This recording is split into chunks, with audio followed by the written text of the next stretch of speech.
Hi, everyone. Nice to see you today. So first, let me introduce myself so you can connect a little bit with me.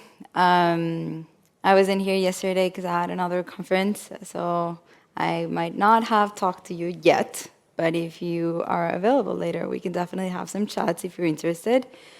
I am half Chilean, half Brazilian, but I live in Canada, Montreal. Just personal notes, I love animals. You're going to see a couple of dog pictures in my presentation, obviously. And yeah, let's begin this. I think, first of all, I'm a 3D product manager, or like a product manager that builds the 3D annotation platform at Tama. At Tama, we do data curation, also validation for ML models and the data annotation. And because we are very embedded in a lot of different industries, in particular also in the automotive, I can come and talk to you a little bit more about the challenges. So today I'm going to be focusing on safety and how, and I love this catchy title, your training data could be very new, of course. But the biggest piece about safety is not about, well, we all know that RML models are only as good as the data that we give them, right? But it's not only about being able to reach to a safe model that will perform well, but it's also about the time that it takes you to do so. And if you're not taking seriously the importance of this element, it can take you a long, long, long time. You can start, build your model, then realize everything is bad. You spend a lot of money, you spend a lot of time, and then you have to go back and get better data, and then retrain and go back and retrain.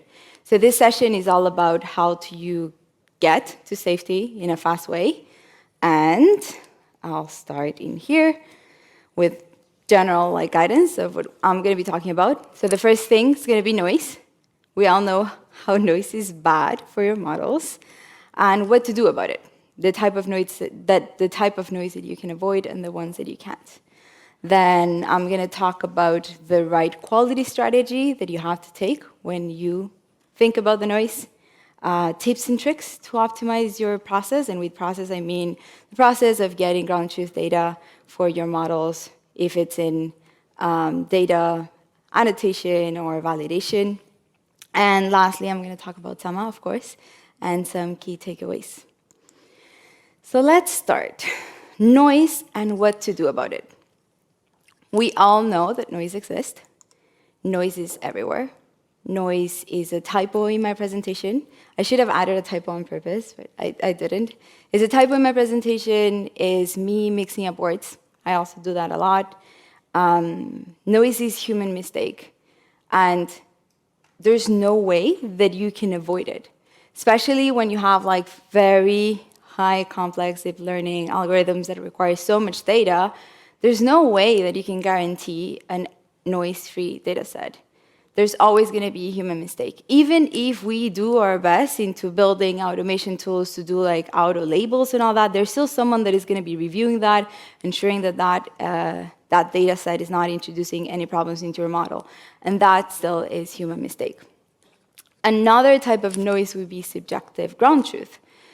So let's say your car, or you're annotating a car. This is in 2D image, and the car it has a little bit of a shadow. Because of that shadow, you cannot see exactly where the edge of the car is, or particularly in the tires. You have to come up with even if the model is trying to detect, or if it's a person, you have to have the best guess. And that is subjectiveness, so that's another type of noise.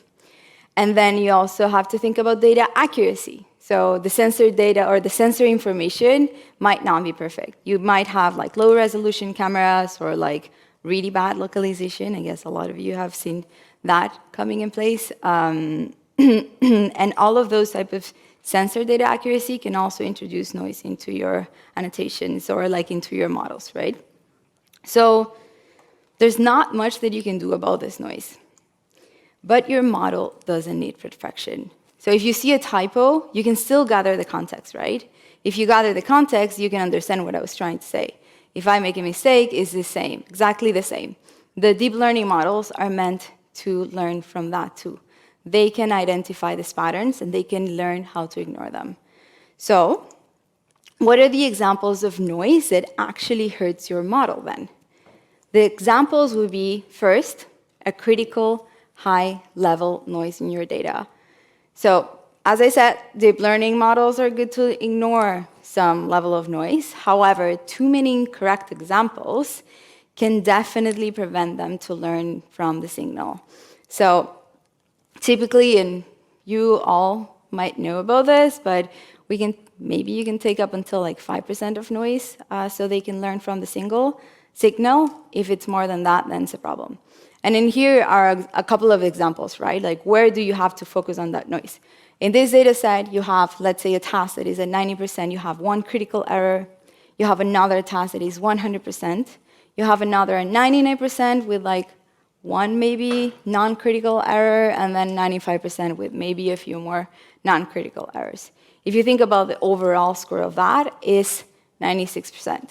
So you should be good, and the model should be able to learn from the signal, of course, at larger scale.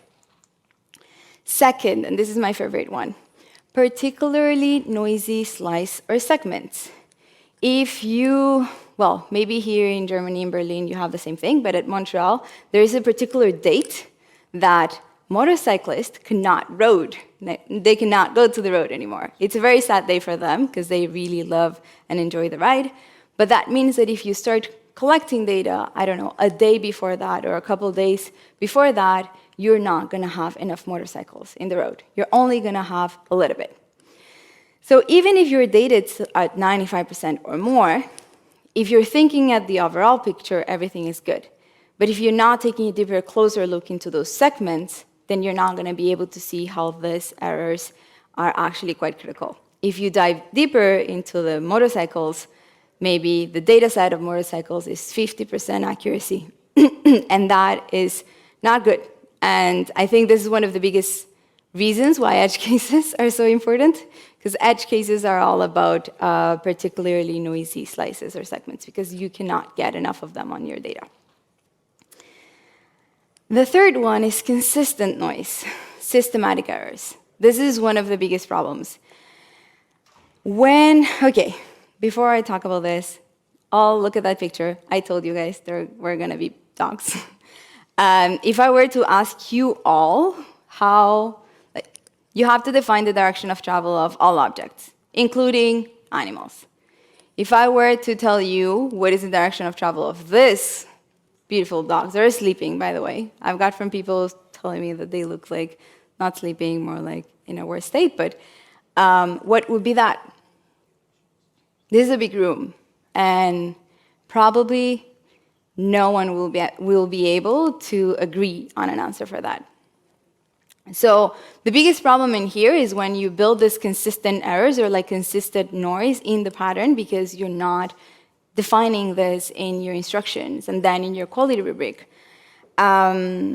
If there is a pattern that is being formed in here, your model will learn how to replicate it. And particularly if you're thinking about like people that are reviewing your tasks or they're reviewing your data, or people that are annotating your data, they might even like talk between each other. How are you going to do this? How are you going to do this? And then they're going to come with certain patterns, and that's not great. So consistent noise is a typical issue that comes from lack of instructions and training, and ensure that everyone does the same thing. But I'm going to talk about that in a bit. All right. So now that we talked about noise, let's talk about how to have the right quality strategy, so you can ensure that none of those very important noise are making into your data for your own model's performance. In terms of quality strategy, I like to separate it in 3 different things, like the baseline, things that you have to think about before like even thinking about quality, which will be getting the right expertise. Then the second one will be ensuring instructions and training are tight, right? As I said, very important for that consistent type of noise. And then third, you have to define those error types and how to score them. So I'm going to dive deeper in this next slide, so don't even worry about it. But let's talk about getting the right expertise. An example, if you're thinking about a 2D annotation, you have a particular resolution. And it's very limited. It's only what you can see. And it's easy, right? It's not that complicated. But if you go into a 3D world, in those beautiful lidars that you are probably have seen a lot in the different examples, they are complicated. And if you have to annotate a lidar or review a lidar, there is the complexity that automotive adds to that, the fact that you have a huge amount of vehicles, a huge amount of pedestrians, a huge amount of elements, and they're all in there, and they're hard to understand. So first, you have to ensure that you have the right expertise to be able to achieve this type of tasks, validating the data, annotating the data. The first thing is geospatial awareness. I love saying this. I'm really good. You know, when you have like something and you have to place it somewhere through a door or something like that, and like the dimensions are obviously not going to fit, I can always make them fit. Or like in a way, like I have like that. I guess that's why I do product in 3D. But there are people that are not able to do that. They don't have this like geospatial awareness, and that's something that you should consider when they're going to have to navigate a whole geospatial world, right? Then we have the point cloud know-how.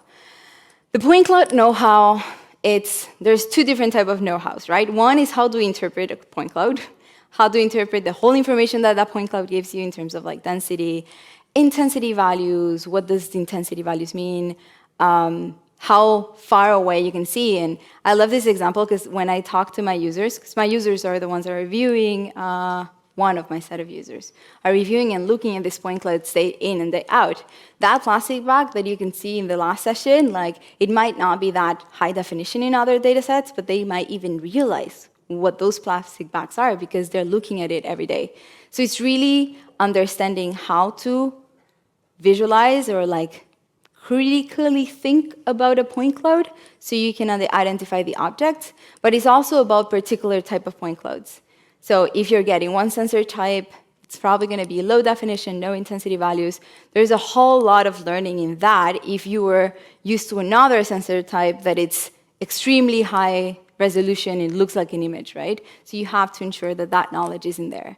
And ensuring that you have the right people that are looking at the data day in and day out is key for that. If you have people that are like changing type of projects, then it's probably going to be a hard one to identify objects. And then the last one is detail-oriented process. You need people that are able to follow through and like the processes that will ensure that that happens. A car, like a recording of a whole world with a lot of objects, a lot of pedestrians, means that you have to ensure that all the critical errors are not there, even at that volume of data, which is extremely hard. It's extremely hard, especially if all of us need to annotate the exact same thing, the exact same way. All right, the next one will be great instructions and training. The beautiful dogs example, you have to ensure that two people or everyone in this room is able to score the annotation the exact same way. If we cannot do that, especially in this very complicated world, then you're introducing noise. And the best that you can do into ensuring that you have tight instructions, the right training process, and even like working with the right people to get that data is going to be key for you to get the quality that you need. Then third, this is the fun one, error types and penalties. You have to define after the instruction what are the errors that you're expected to see and how do you want to penalize them. Because that's going to be the grid, what we call like a quality rubric.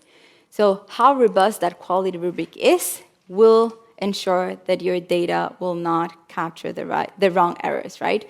Some examples will be incorrect labels, so you annotated a child as a pedestrian, and of course, child will behave in a more erratic way than a normal, like adult pedestrian.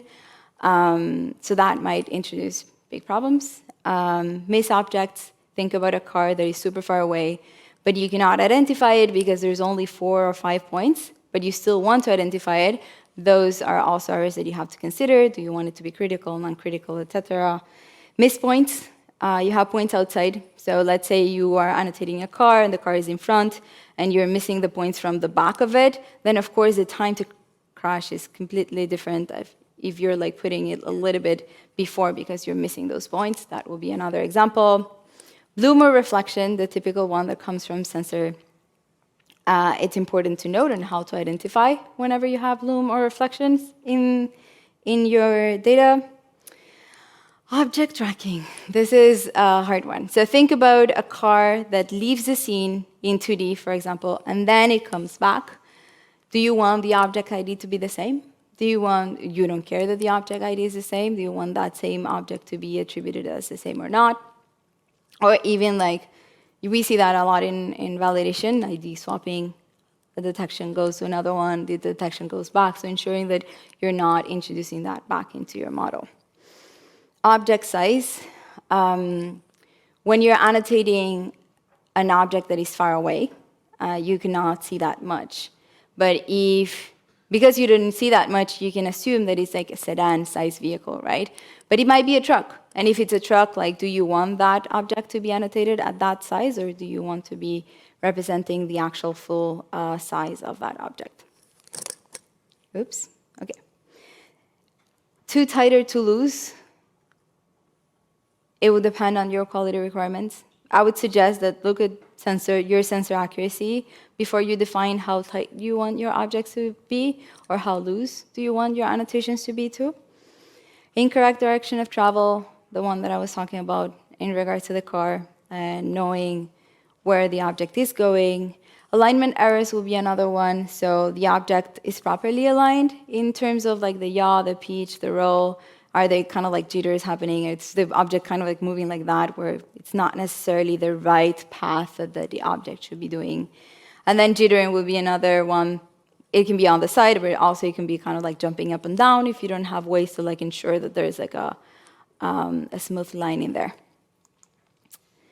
And a bonus, how can you automate this quality scoring or this quality process? You have to ensure that you have at least automate part of the QA.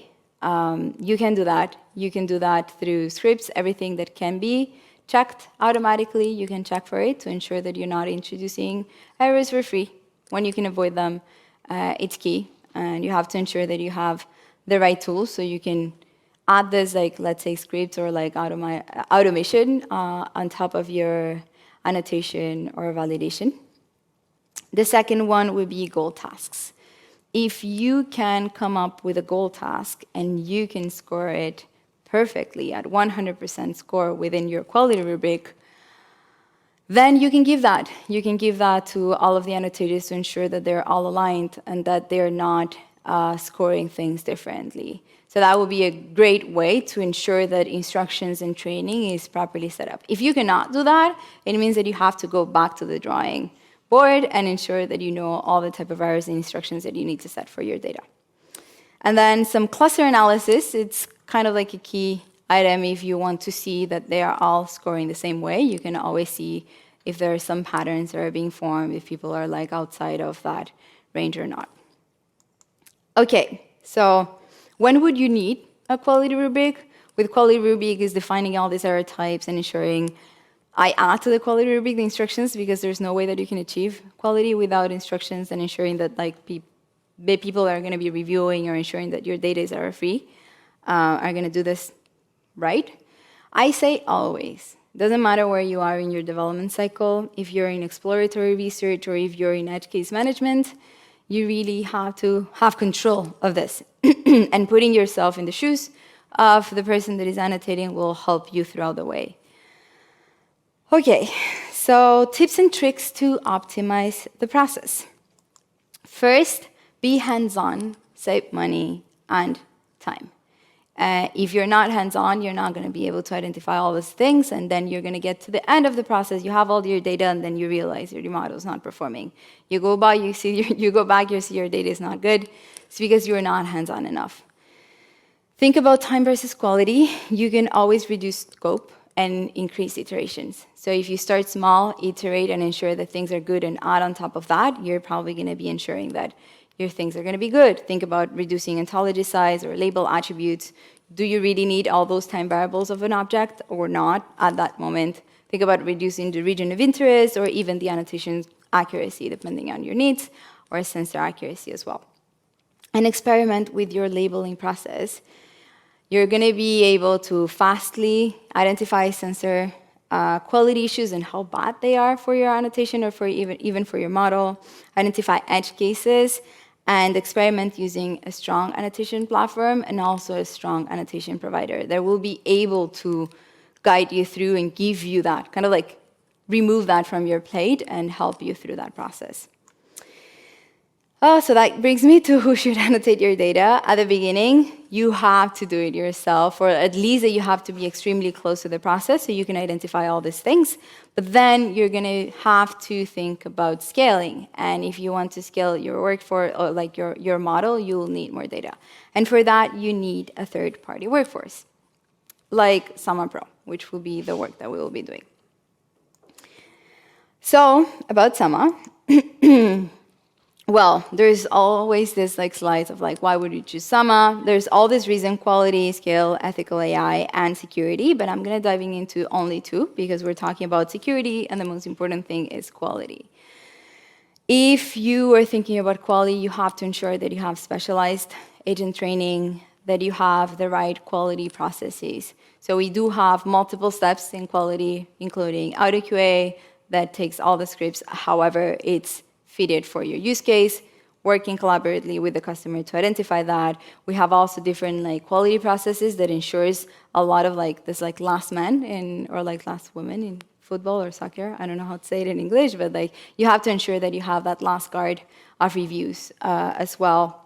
Having the ability of sample and QA internally and also externally.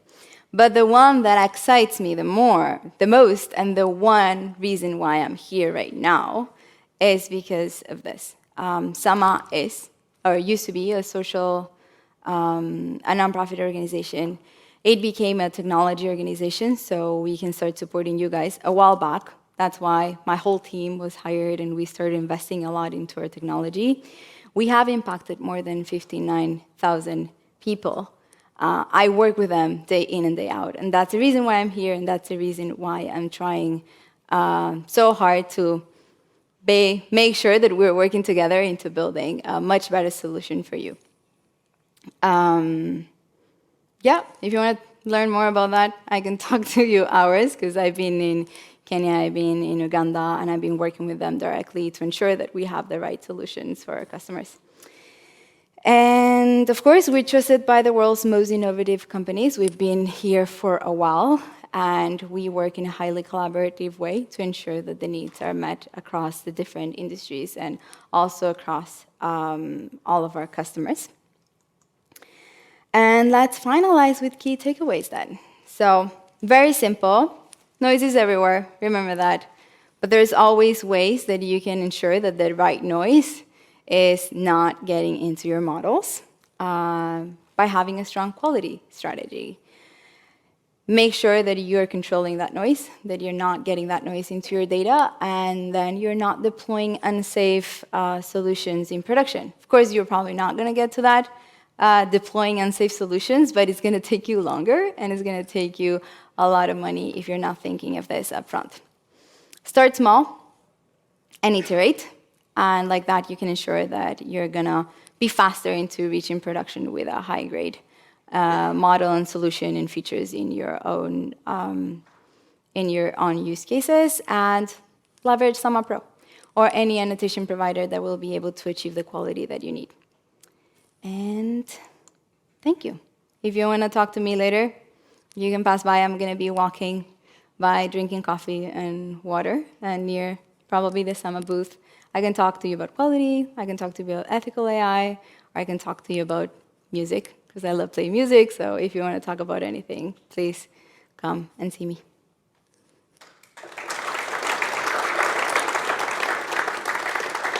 Thank you so much, Renata. Does anyone have any questions for Renata?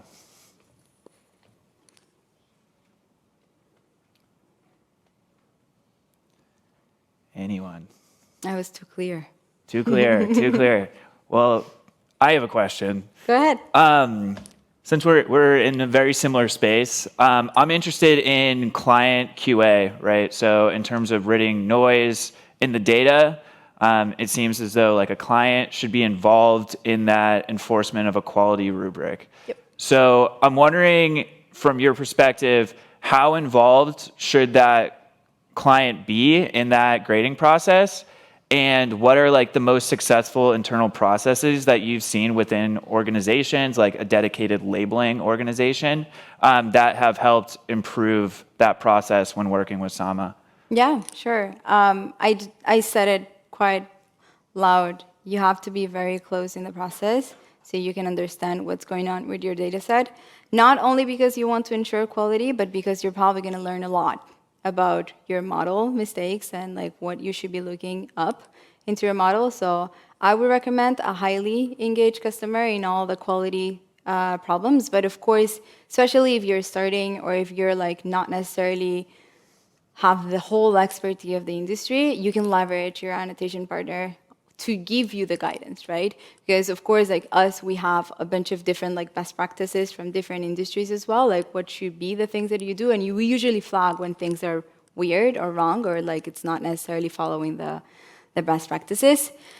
So it's all about a process. So you start slow in that process into gathering all those insights, and you collaborate with the customer in a way that they are involved, but they don't necessarily have to do the heavy lift.